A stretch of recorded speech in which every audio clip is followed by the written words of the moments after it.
Ngayon, tatalakay natin ang kahangahangang mundo ng early nuclear test at mga hindi kapanipaniwalang innovations na tumulong sa atin na maunawaan ang napakalaking kapangyarihan ng mga atomic bombs.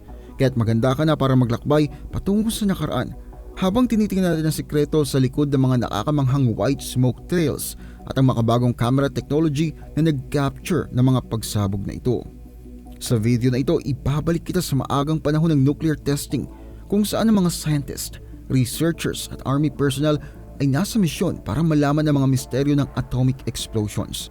Tatalakayin natin ang dalawang pangunahing elemento ng isang atomic blast, ang blast of radiation at ang formidable shockwave. At syempre, ilalantad natin ang matalinong papel ng mga white smoke trails sa pag-track ng bilis at distansya ng mga shockwave. Pero papaano nga ba gumagana ang mga smoke trails na ito? At sino nga bang nakaisip ng brilliant idea? Ibibigay natin ang kwento sa likod ng mga nakakamanghang trails na ito at kung papaano sila tumutulong sa mga scientists na makuha ang mga mahalagang data sa panahon ng nuclear tests. Sa umpisa ng nuclear tests, sobrang curious talaga ng mga tao. Ang mga scientists, mga army guys at iba pa mga researchers ay gusto talagang malaman kung ano ba talaga ang nangyayari kapag sumabog ang isang atomic bomb. Baka nakita mo na yung mga lumang pictures o mga videos na nagpapakita ng mga malalaking pagsabog na may trails ng puting usok. Pero hindi parte ng tunay na pagsabog yung puting usok na yun. Parang trick lang ito na ginagamit ng mga scientists para mas maintindihan nila ang pagsabog. So, i-breakdown natin ito. Kapag sumabog ang isang atomic bomb, dalawang bagay ang kailangan mong malaman. Una, may blast ng radiation. Pero pagkatapos nun, may mas kakaibang nangyayari pa. Isipin mong isang malaking pader ng sobrang init at siksik na hangin na nagmumula sa gitna. Napakalakas ito at kayang patagin ang halos lahat ng bagay na dadaanan nito. Iyon ang tinatawag nilang shockwave. Kung sakto lang ang layo mo pero hindi masyadong malapit sakto lang, maaari itong makapture sa camera. Parang nagliliwanag yung hangin sa paligid nito at medyo nagiging foggy. Pero habang lumalayo ang shockwave, nagiging mas malamig ang hangin at mas mahirap na itong makita gamit lamang ang iyong mga mata. Pero nandyan pa rin ito, gumagawa pa rin ang kanyang destructive thing. Ang tanong lang ay, gaano katagal at gaano kalayo ba talaga umaabot ang shockwave? Dito na pumapasok ang smoke trails. Kailangan talaga ng mga researchers na matrack ang malakas na shockwave na ito habang ito ay naglalakbay. At yung smoky line sa langit ay kanilang genius way para gawin ito. Kailangan nila ng paraan para makita yung shockwave kahit na mahirap na itong makita. Ang usok ay nagbibigay sa kanila ng tool na kailangan nila para makalap ang lahat ng crucial information. Naalala mo ba yung mga puting usok na trails mula sa mga rockets na pinag-uusapan natin? Sinet up sila bago ang malaking pagsabog. At alam mo ba, nakikipag-ugnayan sila sa hangin na nagbabago dahil sa shockwave sa isang medyo funky na paraan. Pwede silang mag-twist, mag-bend o kahit mabasag. Sa tulong ng ilang matalinong calculations, nagawa ng mga scientists na malaman kung gaano kabilis at kalayo ang paggalaw ng isang shockwave. Just so you know, ang shockwave ay maaring gumalaw sa bilis ng humigit kumulang 784 miles per hour at makover ang distansya ng humigit kumulang 12 miles sa sea level. Medyo wild, di ba? Ngayon baka nagtataka ka, sino nga bang nakaisip nito? Nagsimula ito sa unang nuclear test na tinatawag na Trinity noong 1945. May isang kakaibang bagay na nangyari sa mga larawan.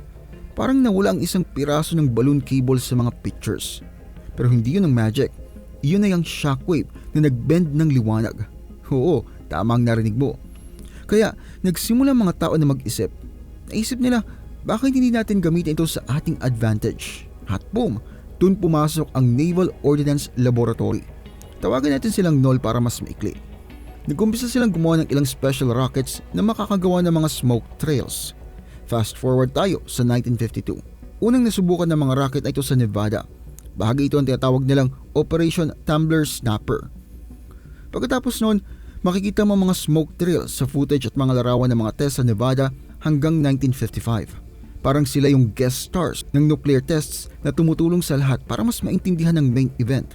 Kaya hindi lang cool tignan ng mga smoke trails, sila ay isang mahalagang tool para malaman ang ilang misteryosong impormasyon sa science.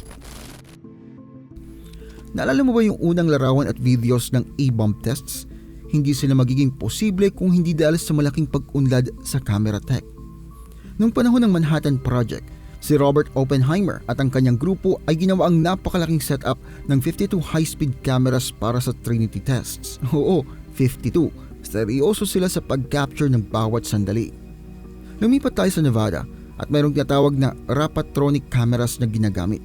Sobrang bilis ng mga ito, pero isang picture lang ang kaya nilang kunan sa isang beses. Ng Operation Tumbler Snapper, kung saan unang lumabas yung smoke rockets, meron silang hanggang 10 sa mga cameras na ito na nakapila. Kapag pinagsama-sama ang lahat ng shots na kanilang na-capture, makakakuha ka ng incredibly detailed look kung gaano kalakas ang mga nuclear bombs na ito. Parang meron kang step-by-step guide kung ano talaga ang nangyayari kapag nag-set off ka ng isang atomic bomb. Pero wag nating kalimutan ang shockwave na ating sinusundan gamit ang smoke trails. Isa lamang itong bahagi ng horror show ng A-bomb. Meron din tayong radioactivity o kung ano man ang madalas na tinatawag na nuclear fallout. Yun ang mga bagay na naiwan matapos ibagsak ang mga bomba sa Japan at nagdulot ng maraming paghihirap. Ang tinutukoy ko ay ang mga libu-libong tao na nagkakasakit o namamatay kahit matagal nang nawala ang shockwave. Kaya habang nakatutok ang mga camera at smoke trails para mas maunawaan natin ang shockwave, meron pa ring dark cloud of radioactivity na hindi dapat nating kalimutan. At itong video natin for today. Kung gusto mong ginagawa ko dito, huwag kalimutang pindutin ang like button at mag-subscribe kung hindi mo pa nagagawa. At kung meron kang ilang topic na gusto mong cover dito sa channel, ilagay mo lang sa comment section at susubukan natin gawin yan. Maraming salamat sa panonood at kita-kits tayo sa next video. Maraming salamat po sa inyong panonood. Kung mahilig kayo sa history, mystery, religion, urban legends at iba pa, paki-subscribe naman po ang isa kong channel, ang Libro. May bagong videos po every week.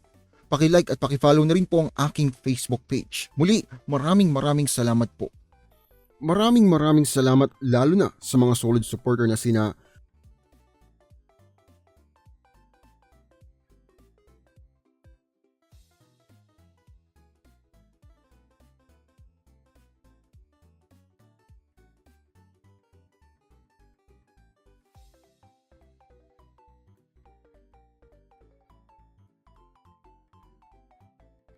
meron po tayong member content, pakicheck na lamang po ang playlist. Marami-rami na rin pong nakalagay doon. Muli, maraming salamat po sa inyong patuloy na pagsuporta.